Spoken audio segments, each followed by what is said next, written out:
Hello everyone, આપનું સ્વાગત છે મારી યુટ્યુબ ચેનલ પર. હું પ્રોફેસર તહસીન કાદરી અને આપણે અભ્યાસ કરી રહ્યા છીએ BSc course semester 3 subject PHYCC 303 unit number 3 optics 1 and thermo electricity lecture number 1. તો આજના લેક્ચરમાં આપણે unit 3 optics and thermo electricity start કરશું. ઓકે, તો આપણું જે યુનિટ 3 છે એ બે ભાગમાં વહેંચાયેલું છે, optics 1 and thermo electricity. Optics એટલે કે ભૌતિક વિજ્ઞાનની એવી શાખા કે જેમાં પ્રકાશને લગતી તમામ ઘટનાઓનો અભ્યાસ કરવામાં આવે એવી ભૌતિકશાસ્ત્રની શાખાને ઓપ્ટિક્સ કહેવાય. બરાબર, ગુજરાતીમાં પ્રકાશશાસ્ત્ર કહેવાય. તો ઓપ્ટિક્સ જે છે એ ભૌતિકશાસ્ત્રની એવી શાખા છે, ફિઝિક્સની એવી શાખા છે કે જેમાં પ્રકાશને લગતી તમામ ઘટનાનો અભ્યાસ કરવામાં આવે છે. બીએસસીમાં તમારે ઓપ્ટિક્સ જે છે એ સેમેસ્ટર 1-2માં કદાચ આવી ગયો છે અને સેમેસ્ટર 3માં પણ એનો એક પાર્ટ છે. સેમેસ્ટર 3માં તમારે ઓપ્ટિક્સ 1 છે એમાં આટલા જે ટૉપિક લખ્યા છે એનો અભ્યાસ કરવાનો આવશે. બરાબર, જેમ કે પ્રિઝમની વિભેદન શક્તિનું સૂત્ર તારવવું. બરાબર, લાઇટ પ્રિઝમ ઉપર આપાત થાય અને એની વિભેદન શક્તિ. બરાબર, આનો પ્રેક્ટિકલ તમે કરી ગયા છો અથવા તો તમારા સેમેસ્ટર 3માં આનો પ્રેક્ટિકલ આવશે વિભેદન શક્તિ માટે.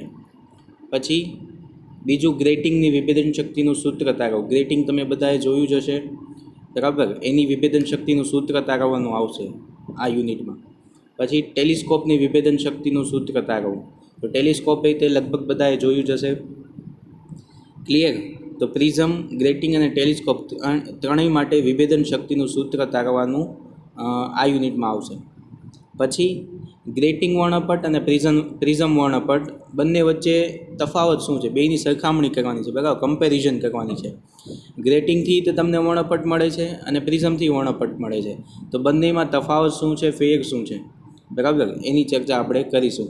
આ જેટલા ક્વેશ્ચન છે બધા જ MKBU એક્ઝામમાં 7-7 માર્કમાં પૂછાઈ શકે એવા ક્વેશ્ચન છે. બરાબર, આ 4 ક્વેશ્ચન 7-7 માર્કમાં પૂછાઈ શકે. પછી તો કંઈ ટેલિસ્કોપની વાત આપણે કરીએ તો ટેલિસ્કોપ પાસે જે આપણી આંખ પાસે જે લેન્સ હોય એને કહેવાય આઈપીસ. બરાબર, તો એને આઈપીસ વિશે આ યુનિટમાં તમારે ભણવાનું આવશે. ટેલિસ્કોપમાં જે આપણી આંખ પાસેનો લેન્સ હોય એને કહેવાય આઈપીસ. એટલે એ આઈપીસનો અભ્યાસ આપણે આમાં કરીશું. આઈપીસમાં 4 પ્રકાર છે. એક કેલર આઈપીસ, બીજું રામ્સડેન આઈપીસ, ત્રીજું યુજીન્સ આઈપીસ અને ચોથું ગૌસિયન આઈપીસ. બરાબર, આ 4 આપણે ડિટેલમાં સમજશું. પછી આઈપીસમાં જે અલગ અલગ ખામી હોય, બરાબર, કે દૂરનું અમુકમાં ન દેખાય કે અમુક કલર ન દેખાય અમુક ટેલિસ્કોપમાં, તો એ આઈપીસ ઉપર ડિપેન્ડન્ટ હોય. એ બધું જ આપણે આમાં અભ્યાસ કરશું. બરાબર, પછી રામ્સડેન આઈપીસ અને યુજીન્સ આઈપીસ બંનેની સરખામણી કરશું, કમ્પેરિઝન કરશું. બરાબર, કે બેમાં તફાવત શું છે. એ પછી માઇકલસન ઇન્ટરફેરોમીટરનો સમજશું, આખું એનો સિદ્ધાંત અને એની આખી કાર્ય પદ્ધતિ. માઇકલસન ઇન્ટરફેરોમીટર છે એ 12થી 14 માર્કમાં પૂછાઈ શકે એવો મોસ્ટ આઈએમપી ક્વેશ્ચન છે. ફેબ્રી-પેરોટ ઇન્ટરફેરોમીટર અથવા તો ફેબ્રી-પેરોટ ઇટાલોન પણ કહેવાય આને, એ પણ આમાં આપણે અભ્યાસ કરીશું. એ 7 માર્કમાં પૂછાઈ શકે એવો નાનો ક્વેશ્ચન છે. ક્લિયર? મોસ્ટ આઈએમપી ક્વેશ્ચન તમને આ યુનિટના પહેલા ભાગમાંથી કહી દઉં. પ્રિઝમની વિભેદન શક્તિ, ગ્રેટિંગની વિભેદન શક્તિ અને ટેલિસ્કોપની વિભેદન શક્તિ, આ 3માંથી એક ક્વેશ્ચન ફાઇનલ એક્ઝામમાં MKBUમાં હશે જ. બરાબર, પછી આઈપીસના 4 પ્રકાર છે. બરાબર, તો 4 આઈપીસમાંથી કોઈ પણ 2 આઈપીસ હશે ને હશે જ. બરાબર, ગેરંટીડ છે. આ યુનિટમાંથી તમારે 17 માર્કનું ફાઇનલ એક્ઝામમાં પૂછાવાનું છે. બરાબર, પછી ગ્રેટિંગ વર્ણપટ અને પ્રિઝમ વર્ણપટ એ બેની સરખામણી જે કરવાની આવે છે, અથવા તો રામ્સડેન આઈપીસ અને યુજીન્સ આઈપીસની સરખામણી કરો, એ બેમાંથી એક ક્વેશ્ચન હશે. અને ફેબ્રી-પેરોટ ઇન્ટરફેરોમીટર અને માઇકલસન ઇન્ટરફેરોમીટર, આ બેમાંથી એક ક્વેશ્ચન હશે. ક્લિયર? તો આ હતું આપણું યુનિટ 3નું ફર્સ્ટ પાર્ટ, ઓપ્ટિક્સ, પ્રકાશશાસ્ત્ર. બરાબર, આ યુનિટનો બીજો પાર્ટ છે થર્મો ઇલેક્ટ્રિસિટી. થર્મો ઇલેક્ટ્રિસિટી એટલે કે જે હીટ એનર્જી દ્વારા તમે ઇલેક્ટ્રિક એનર્જીમાં કન્વર્ટ કરીને જે મેળવો એને કહેવાય થર્મો ઇલેક્ટ્રિસિટી.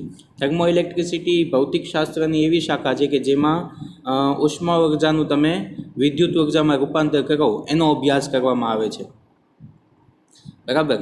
તો થર્મો ઇલેક્ટ્રિસિટીમાં આપણે અભ્યાસ કરીશું સીબેક અસર. એક સીબેક નામનો વૈજ્ઞાનિક હતો, એણે સીબેક અસર ગોતી હતી. બરાબર. સીધું તે ઉષ્મા ઉર્જાનું વિદ્યુત ઉર્જામાં રૂપાંતર કરવું એ સીબેક નામના વૈજ્ઞાનિકે ગોત્યું હતું, એટલે એ અસરને સીબેક અસર કહે છે. બરાબર. પછી થર્મો ઈએમએફના નિયમો. બરાબર, એ આગળ તમને સમજાશે. થર્મો ઈએમએફ એટલે શું એ આગળ તમને સમજાવીશ. પછી પોટેન્શિયોમીટરની મદદથી થર્મો ઈએમએફનું માપનની પદ્ધતિ. બરાબર. તો પોટેન્શિયોમીટરની મદદથી થર્મો ઈએમએફની માપનની પદ્ધતિ આ તમારે પ્રેક્ટિકલમાં આવશે, ઈએમએફ માપવાનું. બરાબર, થર્મોકપલ દ્વારા. પછી પેલ્ટિયર અસર સમજાવો, થોમ્સન અસર સમજાવો, થર્મોકપલનું થર્મોડાયનેમિક્સ સમજાવો, થર્મો ઇલેક્ટ્રિક ડાયાગ્રામ સમજાવો અને થર્મો ઇલેક્ટ્રિક ડાયાગ્રામના ઉપયોગ. બરાબર. તો આ પેલ્ટિયર નામનો એક વૈજ્ઞાનિક હતો, એણે કંઈક ઉષ્મામાંથી વિદ્યુત ઉર્જામાં રૂપાંતર થાય એની વિશે સમજાવ્યું. પછી થોમ્સને સમજાવ્યું. તો જે લોકોએ સાયન્ટિસ્ટે આમાં સમજાવ્યું, બરાબર, અને પોતાની જ જે ડિસ્કવરી કરી એને પોતાના નામથી પબ્લિશ કર્યું. બરાબર.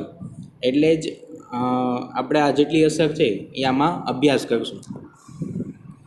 ક્લિયર બધાને? ઓપ્ટિક્સ અને થર્મો ઇલેક્ટ્રિસિટી. બરાબર. તો આપણે ફર્સ્ટ સ્ટાર્ટ કરીશું થર્મો ઇલેક્ટ્રિસિટીથી. બરાબર. એકદમ નાનો પાર્ટ છે અને જલ્દી પતી જશે. તો વાત કરીએ આપણા યુનિટ 3ની. એમાં ભાગ બીજો થર્મો ઇલેક્ટ્રિસિટી. એમાં પહેલો ટોપિક સીબેક અસર સમજાવો. બરાબર. તો ઉષ્મામાંથી સીધી જ વિદ્યુત ઉર્જા ઉત્પન્ન કરવાની શોધ સીબેકે ઈસવીસન 1826માં કરી હતી. બરાબર. સીબેક નામનો વૈજ્ઞાનિક હતો, એણે ઈસવીસન 1826માં ઉષ્મામાંથી સીધી જ વિદ્યુત ઉર્જામાં રૂપાંતર કરવાની પદ્ધતિ ગોતી હતી. બરાબર. એટલે જ આ પદ્ધતિને સીબેક અસર કહેવાય છે. આ અસરને સીબેક અસર તરીકે ઓળખવામાં આવે છે. એમાં શું હતું એ સમજીએ.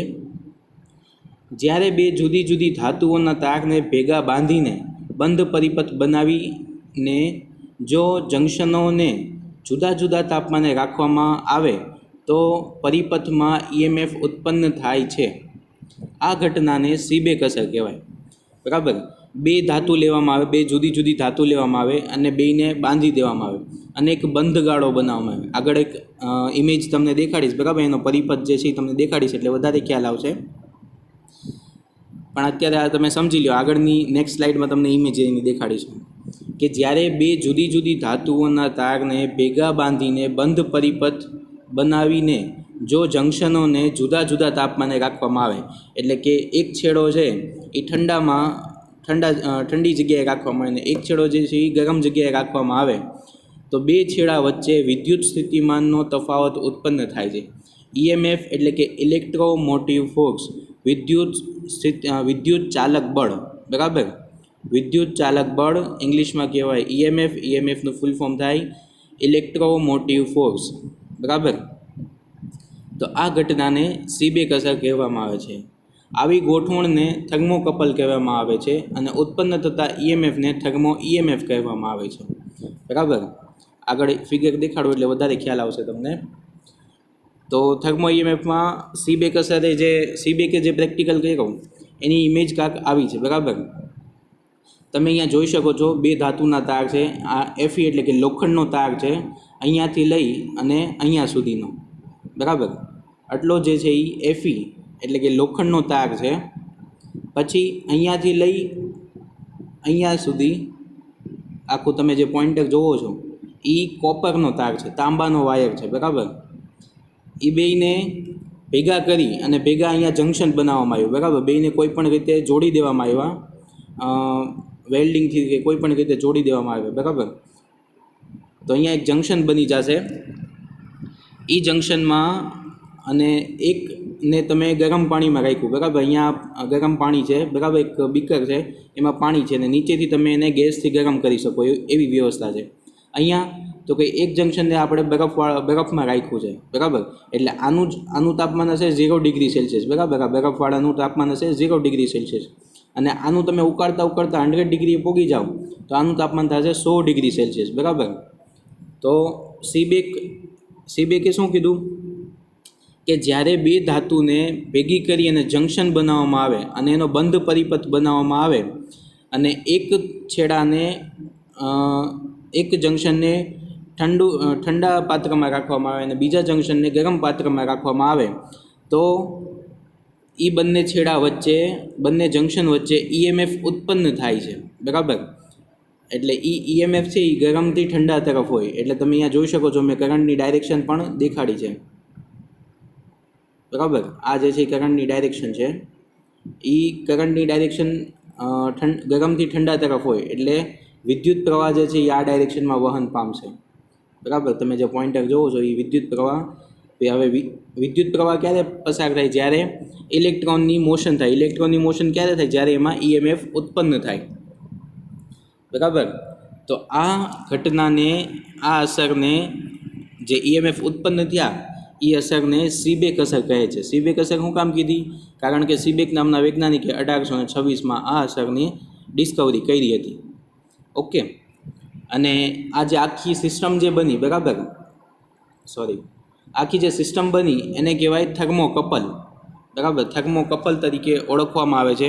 અને જે ઈએમએફ ઉત્પન્ન થાય એને થર્મો ઈએમએફ તરીકે ઓળખવામાં આવે છે. ક્લિયર એટલું?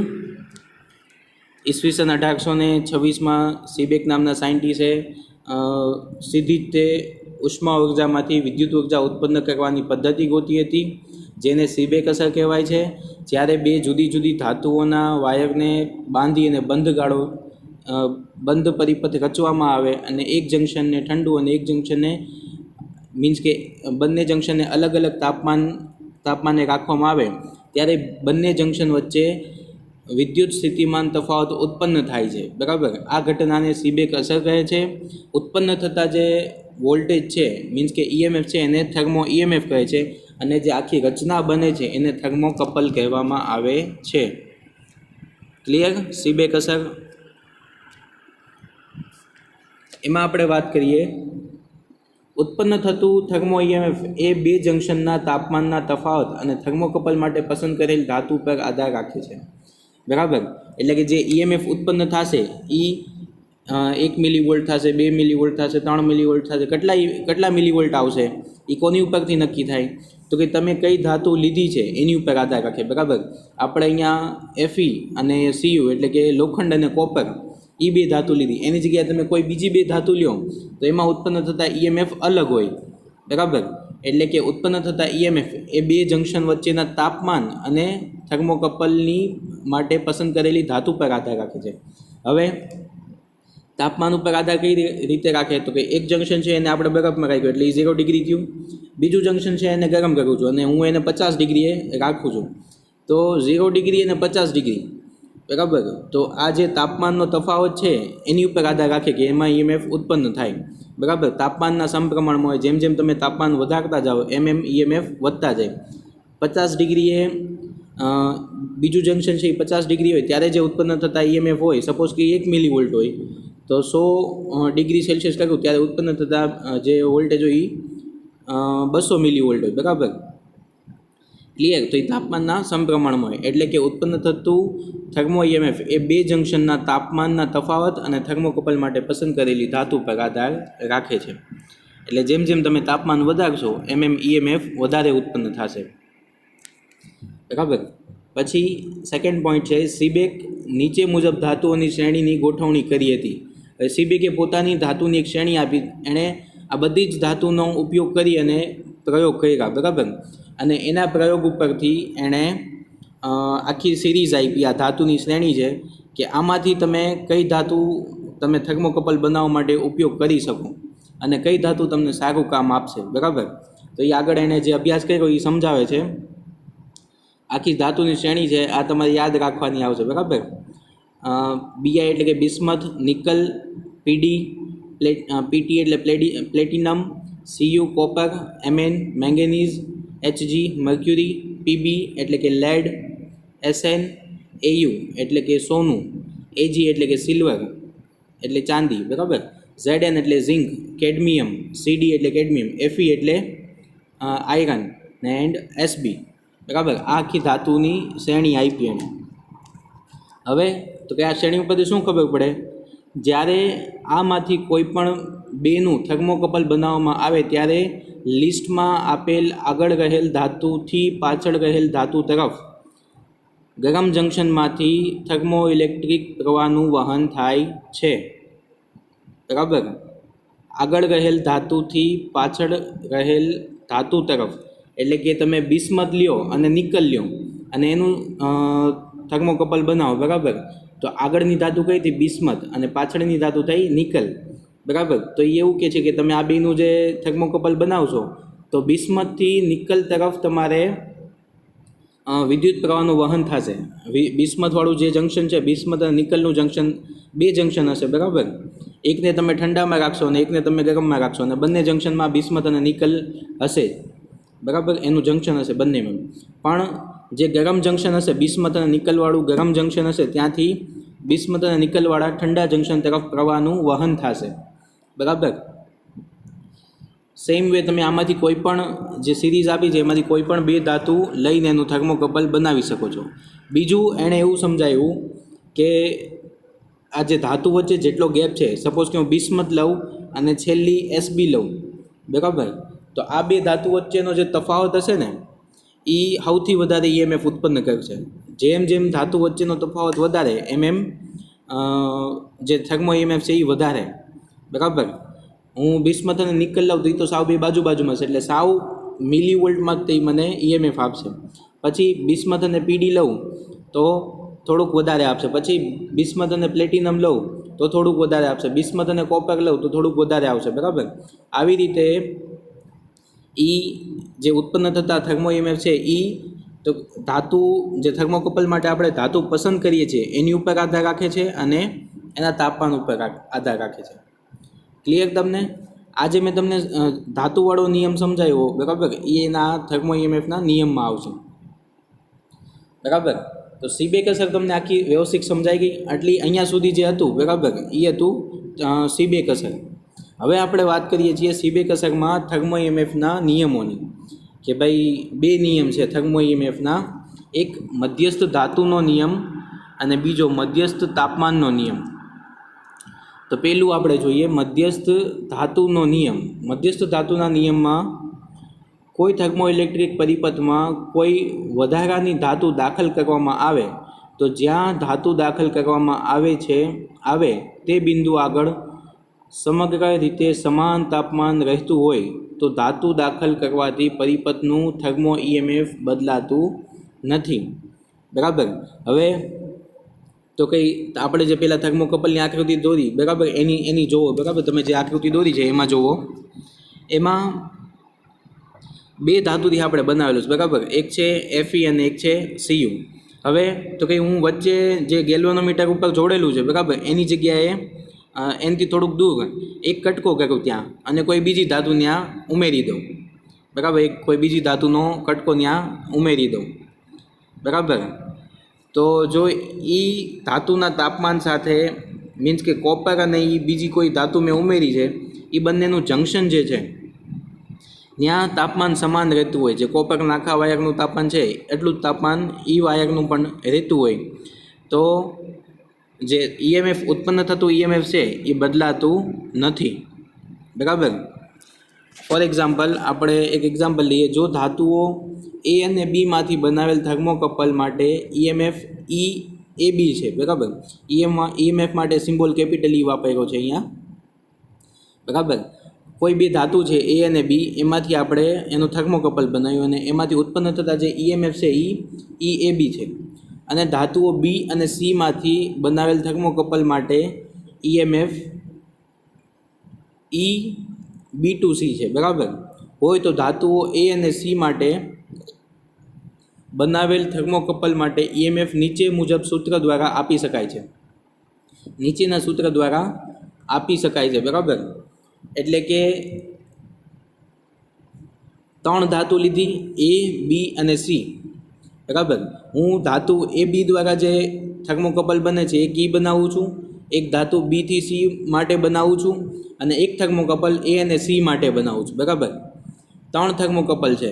તો એ અને સી ધાતુ જે છે, બરાબર, એનાથી જે બનતું થર્મોકપલ છે એના વોલ્ટેજ કેટલા હશે? તો કે ધાતુ એ બી દ્વારા બનતા થર્મોકપલના ઈએમએફ વત્તા ધાતુ બીથી સી દ્વારા બનતું જે થર્મોકપલ છે એના વોલ્ટેજ, એ બેના સરવાળા જેટલું હશે. યાદ રાખજો, આ 3 અલગ અલગ થર્મોકપલ નથી બનાવવાના, એક જ થર્મોકપલમાં 3 ધાતુનો ઉપયોગ કરવાનો છે, બરાબર. એટલે જંક્શન કેટલા બનશે? 4 જંક્શન બનશે, બરાબર. એક એફઈ અને કોપરવાળા 2 જંક્શન હશે, અને કોઈ ત્રીજી આપણે જે જૂનું એક્ઝામ્પલ લીધું હતું, સપોઝ કે એકમાં આપણે કોપર, લોખંડ અને એક ઝીંક લઉં છું, બરાબર. 3 ધાતુ લીધી મેં, તો એક કોપર અને એફઈનું એક જંક્શન ઓલરેડી છે આપણી પાસે, જે આપણે ગરમમાં રાખ્યું છે. એક કોપર અને એફઈનું એક જંક્શન છે જે આપણે ઠંડા પાણીમાં રાખ્યું, બરફમાં રાખ્યું છે, બરાબર. હવે એના વચ્ચે જ તે હું એક ઝીંકનો વાયર એ લોકો સાથે જોડી દઉં છું, અને ત્યાં પણ જંક્શન બનાવું છું, બરાબર. અને એમાંથી પણ એ ત્યાંય 2 જંક્શન બનશે, બરાબર. કોપર અને ઝીંકનું, અને કોપર અને ઝીંકના ત્યાં 2 જંક્શન બનશે, બરાબર. તો ટોટલ 4 જંક્શન બનશે, અને એ જંક્શનની વાત થાય છે, બરાબર. જે કુલ ઈએમએફ હશે એ, તો કે આ જે કટકા બન્યા એના ઈએમએફના સરવાળા બરાબર હશે. ક્લિયર? ન સમજાય તો મને રૂબરૂ ગૂગલ મીટથી પૂછી શકો છો તમે. આ ક્લિયર? પછી બીજો નિયમ, મધ્યસ્થ તાપમાનનો નિયમ, બરાબર. તો મધ્યસ્થ તાપમાનનો નિયમ, એમાં થર્મોકપલના જંક્શનને T1 અને T3 તાપમાને રાખતા મળતું થર્મો ઈએમએફ E1 to 3 છે.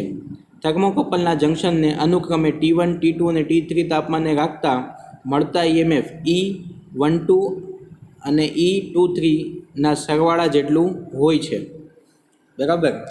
એ એવું કહેવા માંગે છે કે કોઈ એક થર્મોકપલ લીધું આપણે, બરાબર. એ થર્મોકપલ લીધું, અને જે પહેલું જંક્શન છે એનું તાપમાન આપણે ફિક્સ રાખ્યું T1, બીજું જે જંક્શન છે એનું તાપમાન આપણે બદલાવીએ છીએ, બરાબર. એનું તાપમાન આપણે વધારતા T2 જેટલું તાપમાન કર્યું. તો એક જંક્શન T1 છે, બીજું જંક્શન આપણે T2 જેટલું કર્યું, એટલે એમાં ઉત્પન્ન થતા ઈએમએફ કેટલા હશે? E12, બરાબર. E12 હશે. હવે હું જે પહેલું જંક્શન છે એને T2 તાપમાન કરું છું, અને જે બીજું જંક્શન છે એને T2 માંથી T3 કરું છું, તો એના ઉત્પન્ન થતા ઈએમએફ કેટલા હશે? E2 થી 3, બરાબર. તો બંને જંક્શનના તાપમાન ચેન્જ થયા. હવે તો કે હું પહેલું જંક્શન છે એને T1 એ રાખું છું, અને બીજું જંક્શન છે એને T3 એ રાખું છું, તો એના ઉત્પન્ન થતા ઈએમએફ કેટલા હશે? E13, બરાબર. તો સૌથી વધારે તાપમાનનો તફાવત કેમાં છે? E13માં છે. ક્લિયર? આ E13ની વાત કરું છું, બરાબર.